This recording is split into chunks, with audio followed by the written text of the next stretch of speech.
8. 2.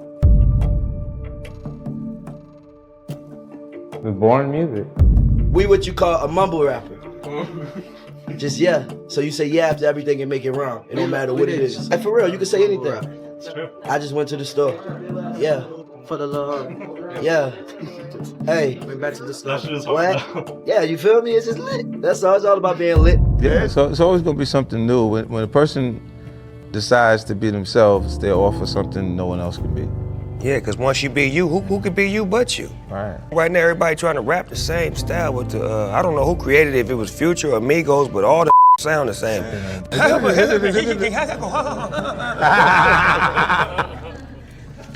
I said, nigga had me in the studio one night trying to do that shit. I'm like, man, cut this shit off.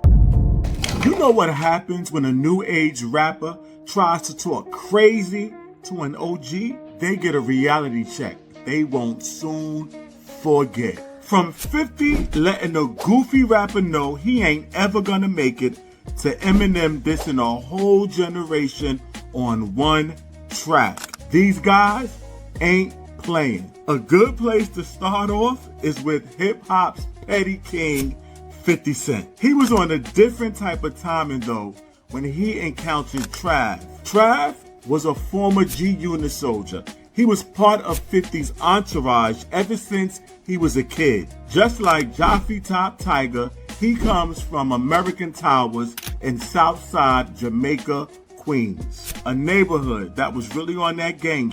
Trav's brother was also a loyal G-Unit soldier, but neither of them are cool with Fifth now.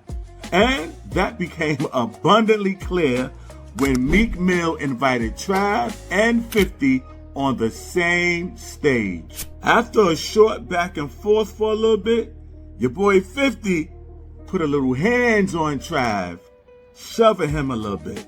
Hey! You know. Alright. Say something to Mike. Listen, hold up, stop the music, hold up. Hey, listen, 50 though.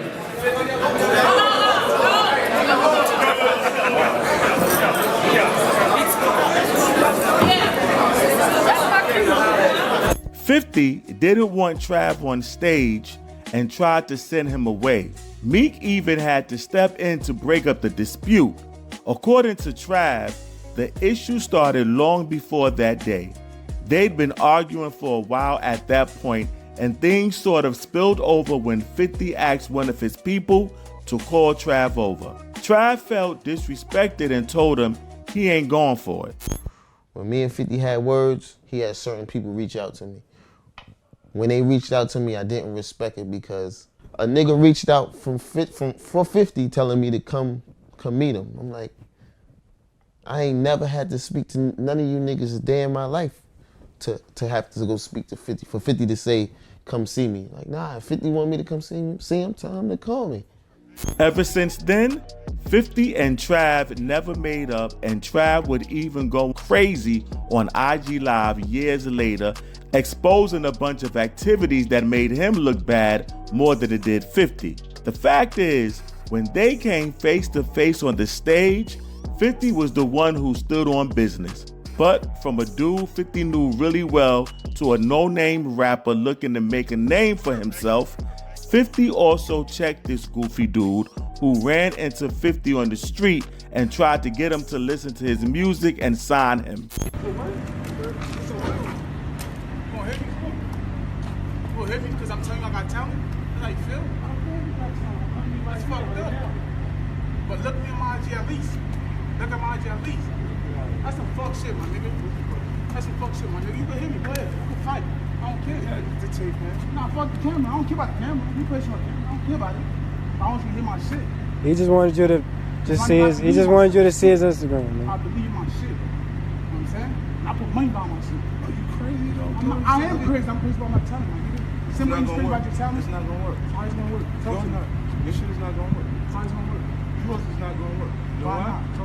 Because you're stupid. The way you're approaching it is wrong. How? First you with the CD or album? Nah, what the fuck you gonna? There's nothing to play right now. There's nothing you can show me right now that's gonna help you. My IG, saying like, yo, this is it. Look at my IG. It's gonna help you right now. School me, man. You OG. You can tell 50 Cent was one step away from tapping dude's jaw. And you can see why. 50 was out on a date trying to enjoy his evening, and this crazy dude wants to make a name for himself by getting him to look at his IG. 50 wasn't even too mad about it. He just told him that his approach was wrong. But after this, the guy tried to capitalize on his 2 minutes of fame by making another video calling 50 out. Yo, 50, let me tell you something, man. I don't give a fuck how big you think you are, my nigga, like, you feel me? Size don't mean shit, you feel me? I'm from Irvington, New Jersey, my nigga, like, you feel me? Like, yeah, I grew up listening to your music, I salute you, you feel me? But when I approached you, I was like, yo, I want you to look at my Instagram. That was it. But you was getting gangster, my nigga, like, that shit don't fly over here. That strategy of trying to get an OG to listen to your music by forcing it on them has never worked. And further proof of that is when this dude tried to freestyle for Gucci Mane at Hot 107.9 while he was trying to promote his album. Gucci didn't want none of that though. Mother forgot who I was, nigga forgot what I done. I'm the one who started the beef when I got boys there for fun. I ain't taking no more L's when it was up, I always won. I ain't talking about my young, can't fuck with nigga cut there. Dub, who the hell that is that youngest script? If you ain't know, And at least he actually came out with material, which is better than that little goofball that tried to press 50 on the street. And if nothing else, at least he had the confidence to step up to Gucci Mane and the good sense to stop when he was asked. Not all new age rappers know how to stop when things start to get a little out of hand. Take Lil Xan, for example. The Atlanta rapper was about to blow up while being mentored by Gucci Mane without officially being signed to Gucci's label. Gucci and Runt were dropping music together and was getting pretty close. So much so that they hopped into an IG Live together and played some demos. Things unfortunately got a little out of hand when Runt started pressing Gucci about a song that they didn't finish. Gucci wasn't having none of it, and he quickly checked Runt for trying to micromanage his life. so like we act like you can't listen. But now it's some music, but you ready to do the music though. And they tell you anything else you talking about. You tried me earlier, you told the folks what you told me. Nah, man, we don't lie. Wrong. I really feel tried. Nah, we ain't gonna do all that on live, man. Man, nigga always gonna tell me, hey, run the business, don't try to run my life. What kind of time you gonna that's wrong, man? No, man, hell nah, I wasn't saying like that. After this, Gucci cut all ties with Runt, and he was no longer getting the exposure he got from being with Gucci anymore. Even though when the OG seems chill and is joking around with you on the IG Live, doesn't mean you can press him. Another legendary rapper who's called out mumble rappers is Snoop Dogg. In an interview alongside 50 in 2014, he stressed the importance of a rapper sticking to his identity and not just hopping on trends while they're hot. He then proceeded to do this funny impersonation of how mumble rap music sounds like. Yeah, so it's always gonna be something new. When a person decides to be themselves, they're offer something no one else can be.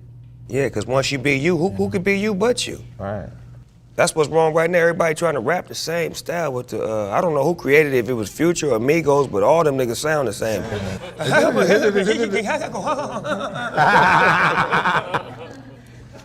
I said, nigga had me in the studio one night trying to do that shit. I'm like, man, cut this shit off. What am I in here doing, nigga? I don't rap like that. He said, what the fuck you got me doing? This shit, it's addictive. This shit'll get you. You hear that shit every... Yo, funny as it is, Snoop got a legit point and it still holds true over a decade later. In an interview with Stephen A. Smith, Snoop Dogg and Dr. Dre explain it further. Dre says the key to it all is finding your collaborator. That one producer or creative that a rapper could really grow with and understand. I don't like the fact that there's like 9 different producers on one album. I like the idea of one producer on one album. The continuity is everything. Yeah, where did that come from? Where did it come from where you got cats that want to be with 9 different producers on one album and stuff like that? When the hell did that start? I don't know. I don't know, but I don't like it. You know, if you're It a ain't producer, cohesive. you should be able to produce the entire album. That's what I thought it was supposed to be. Right. That's what I was doing at the beginning. There's a lot of beat makers though, Doc. That's what the difference between your era and this era is, that there aren't too many producers as much as there are beat makers. It's so easy to make beats. They're giving you all these computer packages that has the drum loop, has this, y'all had to make the loop. I feel like it's a change that's happening right now. You know, from all this mumble rap thing and everything that's happening right now, there's somebody in somebody's garage that's happening right now that's going to be the next Snoop or Dre or next Prince or Michael Jackson or whatever, that's coming up with something that's going to change the game.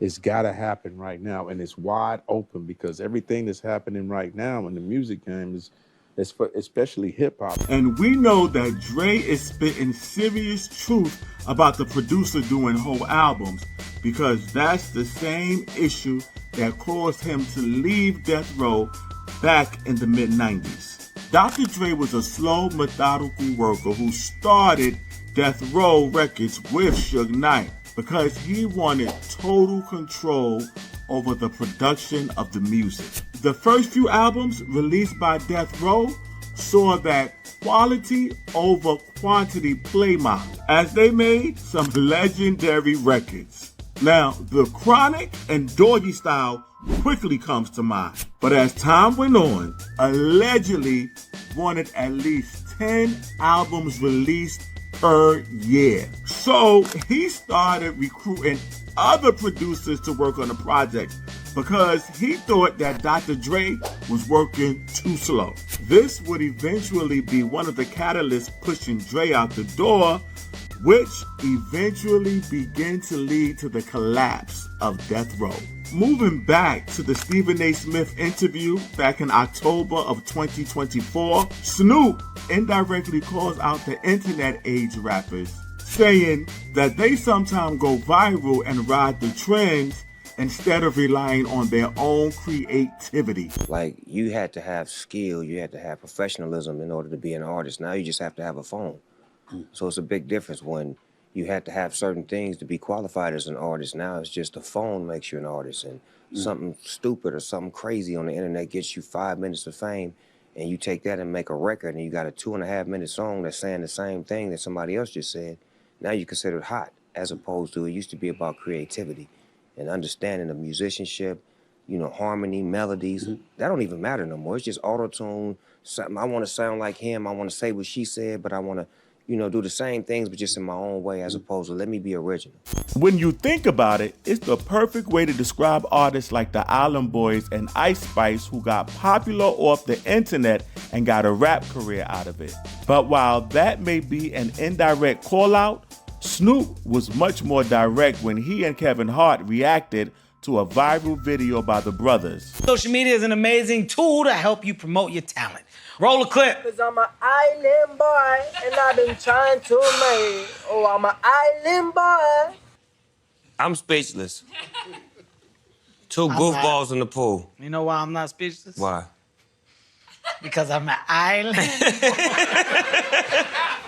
For those who aren't aware, the Island Boys are a rap group who are much better known in the streaming world than they are in the rap game.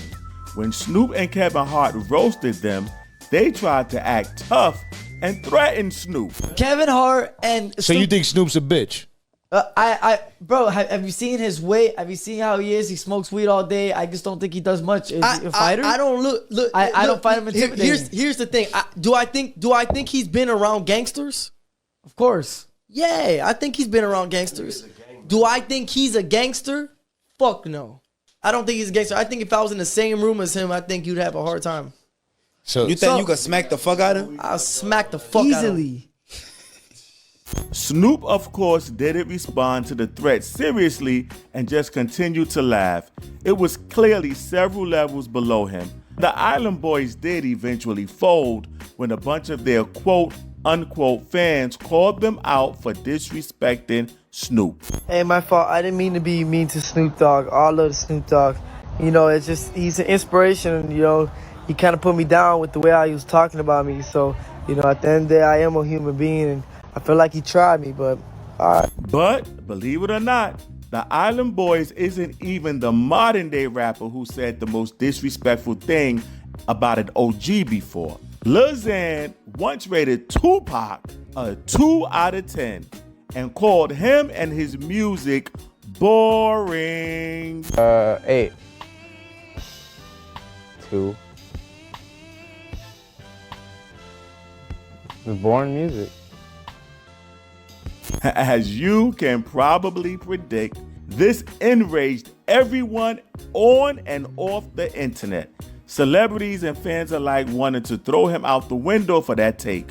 One of the very last things that is tolerated by hip-hop fans is any Tupac slander. Lil Xan received a lot of hate over his awful take. Fans trolling him, vandalizing his car, assaulting him, and even threatening his life. Since then, Lil Xan claims that back then when he said it, it was a dark time in his life when he was constantly on drugs and zoned out. There was the Tupac incident. Something that you said Tupac was boring? Yeah, but that was back when I was barred out and they would wake me up at 5 a.m. and I was cranky to go to the iHeart radios, you know. And I rated, and I don't feel this way anymore. Tupac is a legend, but I wanted to get the interview over with. The interviewer was annoying, and she just kept speeding it. She's like, "What do you feel about Tupac?" And I was like, 2 out of 10. And that was like such a big catalyst of hate. Now look, it's not a crime to not like Tupac, but disrespect kind of signals that a lot of what Snoop and Dr. Dre said earlier is kind of true. Now, these younger generations blow up on rap music based off of internet fame. And they don't bother studying the rap music that made the industry as big as it is today. Yo, they simply are just not fans of the music. Which is why Eminem went full F them kids mode when he released his song, The Ringer, off his Kamikaze album in 2018. He dissed almost every last one of the mumble rappers. Yo, check out that joint. But first, going after Yachty. Probably no, get this fucking audio out my audio, so I can see why people like Little Yachty, but not me though. Then, he fires off at a bunch of them in the most catchiest section of the song. So, finger bang, chicken wang, MGK, Igazay, Lil Pump, Lil Xan, imitate Lil Wayne. I should aim at everybody in the game, pick a name. And you can understand why Eminem would want to put everyone on blast. Because for a moment in the late 2010s, it felt like everybody had embraced the laziness of being the mumble rapper. We what you call a mumble rapper. Just yeah. So you say yeah after everything and make it rhyme. It don't matter what it is. Hey, for real, you can say anything. I just went to the store. Yeah. For the love. Yeah. Hey. Went back to the store. What? Yeah, you feel me? It's just lit. That's all. It's all about being lit. I mean, you gotta give him props for his honesty. And these new guys always make a mistake when they talk crazy about or disrespect the OGs. Those guys made timeless music while being on some real gangster shit and trying to take rap music to the next level. But the real fans, oh, we ain't never forgetting. So tell me what you think about this story. Put a comment down there. And that's all I have for you today. Peace and blessings.